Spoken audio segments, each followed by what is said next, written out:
Bien, vamos entonces a darle la bienvenida a nuestro invitado, Aldo Vázquez, el ministro de Justicia, está aquí con nosotros en TV Perú. Y bueno, bienvenido, gracias por estar esta mañana aquí en nuestros estudios. Encantado de estar con ustedes, muchas gracias por la invitación.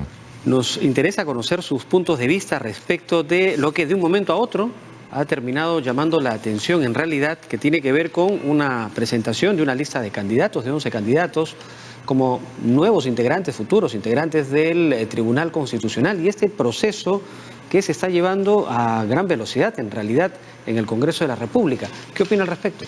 Bueno, evidentemente es un proceso absolutamente apresurado y que está vulnerando una serie de estándares propios de la elección de magistrados, de la jerarquía de quienes integran el Tribunal Constitucional.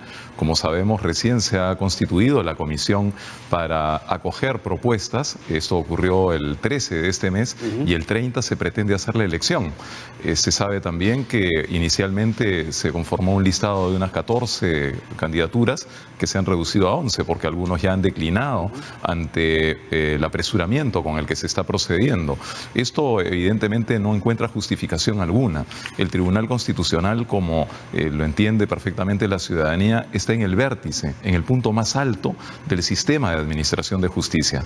Los procedimientos judiciales pueden eventualmente llegar hasta el Tribunal Constitucional, generalmente por la vía del agravio constitucional, y definirse allí situaciones tan fundamentales como prisiones preventivas, como nulidades de procesos penales por corrupción, además, por supuesto, de las funciones típicas de los tribunales constitucionales que tienen que ver con la declaración de inconstitucionalidad de determinadas leyes y normas jurídicas. Ahora, el hecho de que este proceso se lleve de esa manera, digamos, de la noche a la mañana, a una velocidad que llama la atención. Bueno, estaría bien si es que el proceso fuera lo suficientemente transparente y que además a los candidatos que se han propuesto se les permita conocer un poco más respecto de su trayectoria, qué tienen de bueno, si es que tienen algún tipo de relación que pudiera cuestionarse también su designación, como ha pasado en el caso de una de las candidatas que es protagonista, y me refiero a Carmela de Orbegoso Russell, protagonista de unos audios que se han hecho públicos con una conversación con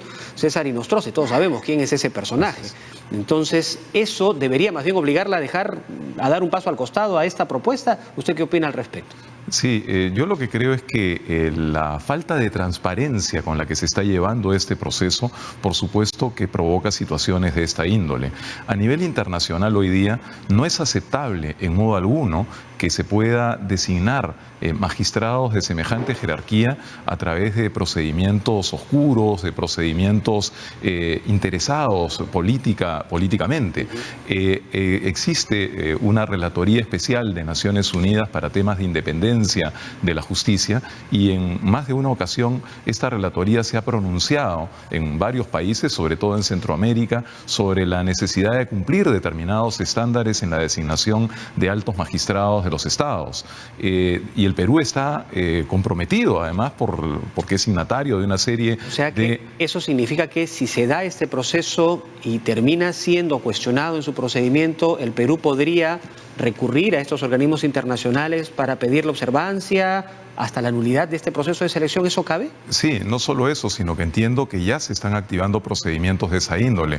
He visto que un grupo parlamentario ya ha planteado una solicitud de este tipo a la Relatoría Especial de Naciones Unidas e incluso a la Comisión Interamericana de Derechos Humanos. Lo que sucede es que principios tan elementales como los de transparencia, como debido proceso, etcétera. Y la posibilidad de que se puedan presentar tachas, por ejemplo, así de es, cualquier candidato. La ciudadanía está absolutamente excluida de este proceso, porque no hay precisamente ninguna posibilidad de presentar tachas respecto de las candidaturas.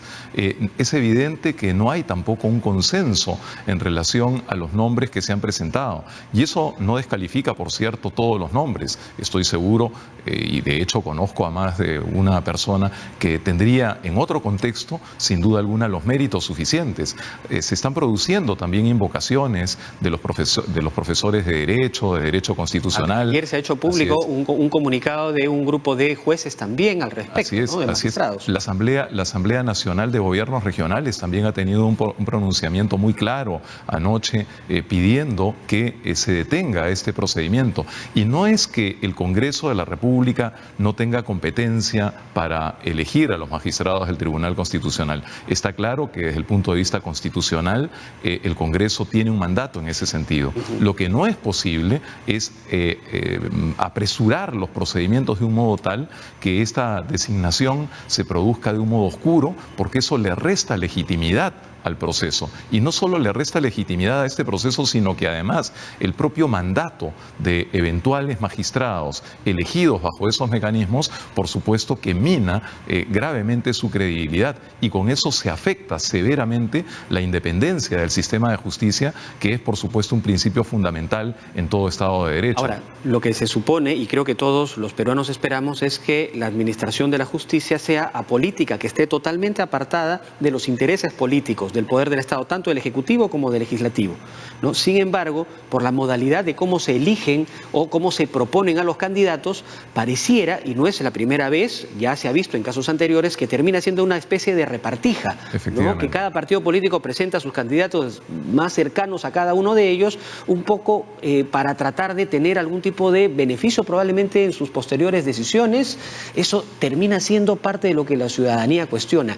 ¿Qué tenemos que hacer para librarnos de ese, digamos, de ese estigma que recae sobre nuestros, digamos, magistrados de la más alta magistratura, si cabe el término, dentro de la administración de justicia, del sistema de justicia en el Perú? Yo diría que en primer lugar no callar, ¿no? Es decir, las voces autorizadas en nuestro país, los propios medios de comunicación, la ciudadanía, las universidades, los colegios profesionales, tienen que pronunciarse, como ya empiezan a hacerlo, en relación a un tema tan fundamental. Es verdad que en el pasado se han producido efectivamente estos conciliábulos que han culminado en una suerte de repartija de cupos en el Tribunal Constitucional. Eso, por cierto, no debe volver a suceder, pero todavía la situación es hoy día mucho más grave, porque está el país enfrentando un durísimo proceso de lucha contra la corrupción, y sabemos muy bien que todos los procesos que se ventilan hoy día podrían eventualmente tener una culminación de un modo o de otro en el Tribunal Constitucional. Entonces, lo que se juega fundamentalmente hoy no es solamente una mera elección de integrantes del tribunal, sino lo que se juega fundamentalmente, desde mi modesto entender, es el esfuerzo que realiza el país desde hace poco más de un año por enfrentar a la corrupción organizada en el Perú. Y hay decisiones que se tienen que tomar muy pronto en el Tribunal Constitucional que tienen que ver con varios líderes políticos que están señalados por actos de corrupción. Así es. Entonces, esto exige más aún un apartamiento de los grupos políticos de determinados intereses para que esto sea más transparente y nos garantice realmente una administración de justicia, porque si no vamos a involucionar como sociedad. Absolutamente, absolutamente. Si es que grupos vinculados a la corrupción pudiesen acercarse, llegar, acceder al Tribunal Constitucional, por supuesto que la situación sería dramática para el país. La ciudadanía no debe permitirlo. Doctor Vázquez, no quiero dejar de preguntarle por otro tema que también genera preocupación y tiene que ver con la visita de la Comisión de Venecia, que va a estar a partir de mañana haciendo algunas gestiones, algunas visitas, conversaciones con miembros del Congreso y también miembros del Ejecutivo. Se ha anunciado que el próximo martes el presidente de la República también se va a reunir con ellos. El lunes también se reúne el primer ministro Salvador del Solar. El martes también se reúne con ellos. Es decir, ¿qué esperamos respecto de esta visita de un órgano externo respecto del pedido del presidente de la República de un adelanto de elecciones? Yo creo que la Comisión de Venecia, que es, como se sabe, un órgano consultivo del Consejo de Europa, que se creó en 1990 con el propósito de asistir a la transición democrática de los países de Europa del Este, que provenían de la órbita socialista de la Unión Soviética de entonces. Y entonces la labor fundamental de esta Comisión de Venecia no es pronunciarse sobre propuestas de orden constitucional, como lo ha explicado su propio presidente, el señor Buquicio, sino que lo que procura en sus informes es reflexionar sobre los estándares constitucionales en el derecho internacional comparado, de tal manera de ver si los debates constitucionales o las propuestas se ajustan o no a esos estándares internacionales. Yo creo que lo que va a ocurrir el lunes y martes es un diálogo fructífero seguramente entre integrantes de la comisión y diferentes sectores políticos. No espero, por supuesto, un pronunciamiento de la comisión, ese seguramente podría venir en octubre. ¿Y usted conoce que hay algún antecedente que haya visto la comisión respecto de un pedido como el que una consulta como la que se le ha hecho, que tenga que ver directamente con un adelanto de elecciones? Sí, es muy interesante su pregunta. Hay algunos casos, más allá de si se ha promovido adelanto o no de elecciones, hay algunos casos sí de colisión de intereses entre el Ejecutivo y el Legislativo. Y hay informes de la Comisión de Venecia. Estoy recordando en este momento, por ejemplo, uno que pronunció en relación a un conflicto entre la Asamblea Legislativa, la Asamblea Nacional de Venezuela y el régimen de Maduro. También en otro caso, en un país exótico como Moldavia, ante una propuesta de reforma constitucional del presidente de la República Moldava, también se produjo un impasse con el Parlamento moldavo. Pero sin embargo, en estos informes, es justo decirlo, se percibe, porque no son opiniones vinculantes, ni tampoco son opiniones determinantes, sino se establecen estándares, reflexiones, a veces recomendaciones. Y entonces uno podría intuir en la lectura de estos informes una cierta orientación a favor de los parlamentos. Y yo creo que ahí hay un error de quienes han asesorado al presidente del Congreso, en el sentido de que de igual forma podría pronunciarse la Comisión de Venecia en el caso del Perú. El caso del Perú es absolutamente diferente, porque en aquellos estamos en el caso de Venezuela, claramente ante la ruptura de estándares democráticos y ante una dictadura. Y en el caso de Moldavia, igualmente un país, en fin, pequeño, entre Rusia y China, en donde efectivamente tampoco parecen haber estándares democráticos suficientes. Pero no es el caso del Perú. El caso del Perú tendría más bien que verse en el contexto de otros regímenes semipresidenciales.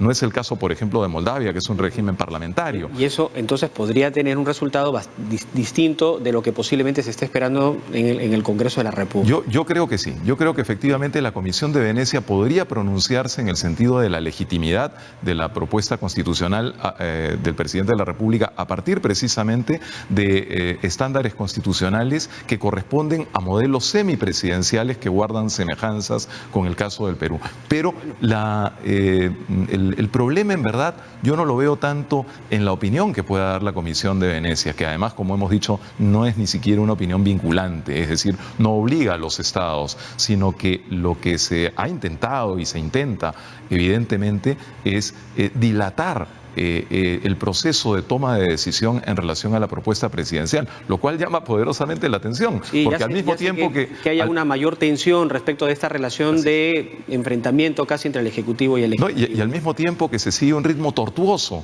cuando se trata de ver la posibilidad del adelanto de elecciones, se corre como la liebre cuando se trata de la elección del Tribunal Constitucional. Ok, muchas gracias por estar aquí con nosotros, señor Vázquez. Qué ocurrencia, muchas gracias a ustedes. Aldo Vázquez ha dado sus puntos de vista, es ministro de Justicia, una autoridad en realidad en este tema, a quien también tenemos que escuchar y compartir con ustedes sus opiniones.